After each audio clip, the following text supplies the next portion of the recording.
அஸ்ஸலாமு அலைக்கும் and hi all, welcome to Asli creation. நம்ம சேனலை நீங்கள் ஃபஸ்ட் டைம் பார்க்குறீங்களா? மறக்காமல் சப்ஸ்கிரைப் பண்ணி வச்சுக்கோங்க.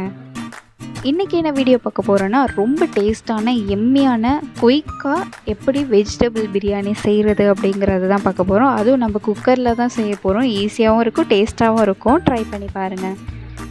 கேரட் எடுத்திருக்கேன். இது நான் இந்த சைஸ்க்கு கட் பண்ணியிருக்கேன். நீங்கள் சின்ன குழந்தைங்களுக்கு கொடுக்குறதா இருந்தால் வெஜிடபிளாக குட்டி குட்டியாக கட் பண்ணி கொடுங்க, டேஸ்ட்டு நல்லாயிருக்கும். 2 உருளைக்கிழங்கு எடுத்திருக்கேன். பீன்ஸ் எடுத்திருக்கேன். பீன்ஸ் வந்து நான் நீட்டமாக கட் பண்ணியிருக்கேன். நெக்ஸ்ட்டு பார்த்திங்கன்னா 3 வெங்காயம் எடுத்து வச்சுருக்கேன். அதுக்கப்புறம் 2 தக்காளி எடுத்து வச்சுருக்கேன். பச்சை மிளகா பார்த்திங்கன்னா ஒரு 5-6 எடுத்து வச்சுக்கோங்க. இப்போ மசாலா அடிக்கணும். அதுக்கு என்னென்ன தேவையான பொருள்னு பார்க்கலாம். சீரகம் பார்த்திங்கன்னா ஒரு சின்ன ஸ்பூன் ஆட்டி நான் 1 ஸ்பூன் எடுத்திருக்கேன். மிளகு பார்த்திங்கன்னா 2 ஸ்பூன் எடுத்திருக்கேன்.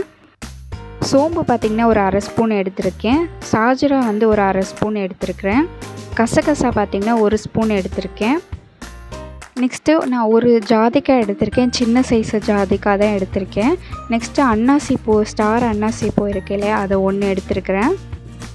ஜாதி பத்திரி இருக்குல்ல, அது வந்து நான் 2 எடுத்திருக்கிறேன். முந்திரி பருப்பு ஒரு 10 முந்திரி பருப்பும், பாதாம் பருப்பு ஒரு 5 பருப்பும் நீங்கள் எடுத்துக்கோங்க. ஏலக்காய் 2ம், பட்டை 1ம் நீங்கள் போட்டு நல்லா வறுத்துட்டு அதை மிக்சியில் அடித்து வச்சுக்கலாம். மிக்சியில் ஓரளவு குறைன்னு அரைஞ்சதுக்கப்புறம் நம்ம 1 கப் தயிர் சேர்த்துக்கலாம். தயிர் சேர்த்து திருப்பி நீங்கள் மிக்சியில் வந்து நல்லா ஒரு பேஸ்ட் மாதிரி அரைச்சி எடுத்து வச்சுக்கோங்க. வாங்க இப்போ செய்ய ஆரம்பிக்கலாம். குக்கர் எடுத்துகிட்டு ஒரு 3 ஸ்பூன் எண்ணெய் சேர்த்துக்கோங்க. நெக்ஸ்ட்டு ஒரு 2 ஸ்பூன் நெய் சேர்த்துக்கோங்க. நெக்ஸ்ட்டு பார்த்திங்கன்னா ஒரு பட்டை, 2 ஏலக்காய், 2-3 கிராம்பு சேர்த்துக்கோங்க. நெக்ஸ்ட்டு பார்த்திங்கன்னா நம்ம கட் பண்ணி வச்ச 3 வெங்காயத்தை சேர்த்துக்கலாம். இது நல்லா வதங்கணும். பொன்னிறமாக வதங்குற வரைக்கும் நம்ம வதக்கிக்கணும். குயிக்காக வதங்கணும்னு நினச்சிங்கன்னா லைட்டாக உப்பு சேர்த்து வதக்கும் போது குயிக்காக வதங்கிடும். நல்லா பொன்னிறமாக வதங்கினதுக்கப்புறம் நம்ம தக்காளி சேர்த்துக்கலாம். 2 தக்காளி எடுத்திருக்கேன். சேர்த்து நல்லா வதங்கணும். இதுக்கு பார்த்திங்கன்னா வெங்காயம் தக்காளி நல்லா வதங்கி இருந்தால் டேஸ்ட்டு சூப்பராக இருக்கும். நெக்ஸ்ட்டு 2 ஸ்பூன் இஞ்சி பூண்டு சேர்த்துக்கிறேன். நெக்ஸ்ட்டு பார்த்திங்கன்னா ஒரு 5-6 பச்சை மிளகாய் சேர்த்துக்கோங்க. சேர்த்துட்டு நல்லா வதக்கி எடுத்துக்கோங்க. 1/2 ஸ்பூன் அளவு மஞ்சத்தூள் எடுத்திருக்கேன். நெக்ஸ்ட்டு பார்த்திங்கன்னா 1 ஸ்பூன் அளவு மிளகாய் தூள் சேர்த்துருக்கேன். கம்மியாகவே சேர்த்துக்கோங்க, ஏன்னா நம்ம பச்சை மிளகாய் சேர்க்குறதுனால அதோட டேஸ்ட்டே இறங்கியிருக்கும். இப்போ நம்ம கட் பண்ணி வச்ச வெஜிடபிளை சேர்த்துக்கலாம்.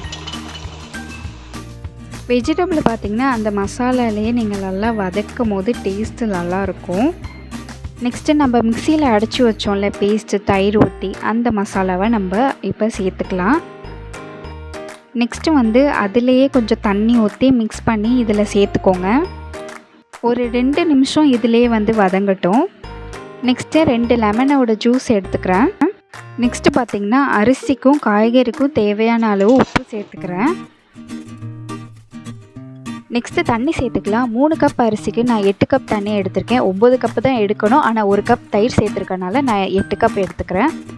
தண்ணி நல்லா கொதிச்சதுக்கப்புறம் அரிசி சேர்த்துக்கலாம். அரிசியை பார்த்திங்கன்னா நான் ஒரு 10 நிமிஷம் முன்னாடியே ஊற வச்சுட்டேன். அந்த அரிசியை எடுத்து இப்போ சேர்த்துக்கலாம். உங்கள்கிட்ட புதினா மல்லி இருந்தால் கூட சேர்த்துக்கோங்க, நல்லாயிருக்கும். மூடி போட்டுட்டு ஒரு விசில் வந்ததுக்கப்புறம் 5 நிமிஷம் சிம்மில் வச்சு இறக்கிடுங்க. அதுக்கு மேலே வைக்காதீங்க, அதுக்கு மேலே வச்சா சோறு குழஞ்சிரும். இப்போ ஓப்பன் பண்ணி பார்க்கலாம் எப்படி இருக்குன்ட்டு. ரைஸ் பார்த்திங்கன்னா நல்ல கரெக்டான பதத்தில் இருக்குது, குழையெல்லாம் இல்லை. நீங்கள் அதே மாதிரி நான் சொல்கிற மெஷர்மெண்ட்டில் போட்டுட்டு விசிலும் ஒரு விசில் விட்டு 5 நிமிஷம் வச்சு இறக்கிடுங்க.